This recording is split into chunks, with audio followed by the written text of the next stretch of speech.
नमस्कार, मैं प्रियांशु लाजिस और आप देख रहे हैं न्यूज प्लस 21। आइए एक नजर डालते हैं देश और दुनिया के बाजार पर। न्यूज प्लस 21 का एक्सक्लूसिव बुलेटिन बाजार हलचल में। 2030 तक घरेलू ईवी बाजार में सालाना 1.7 करोड़ इकाइयों की बिक्री होगी, रिपोर्ट में हुआ दावा। मस्क ने ट्विटर के पूर्व सीईओ जैक डोर्सी को अदालत में हाजिर होने का नोटिस भेजा। जियो की 5G सर्विस की तैयारी। कंपनी ने मध्य प्रदेश छत्तीसगढ़ में 4,420 करोड़ रुपए का स्पेक्ट्रम खरीदा। सीतारमण ने नागालैंड में CSR के तहत प्रायोजित 52 परियोजनाओं का उद्घाटन किया। अगस्त में 8% बढ़े कॉटन के दाम। कॉटन की कीमतों में गिरावट की संभावना कम। भारत में 7 से 10 वर्षों में होंगे 40 करोड़ हवाई यात्री, बोले सिंधिया। प्रतिस्पर्धा रोधी प्रथाएं।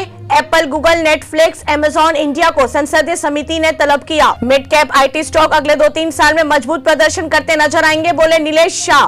त्योहारों से पहले गेहूं चावल की कीमतों में उछाल। चावल की कीमतों में 7% की तो गेहूं की कीमतों में 4% की हुई बढ़ोतरी। चीनी कंपनी Xiaomi ने 900 वर्कर्स को निकाला। US में 32,000 टेक वर्कर्स की जॉब गई। ऐसी तमाम जानकारियों से लगातार अपडेट रहने के लिए देखते रहिए न्यूज प्लस 21, आपके हक की बात।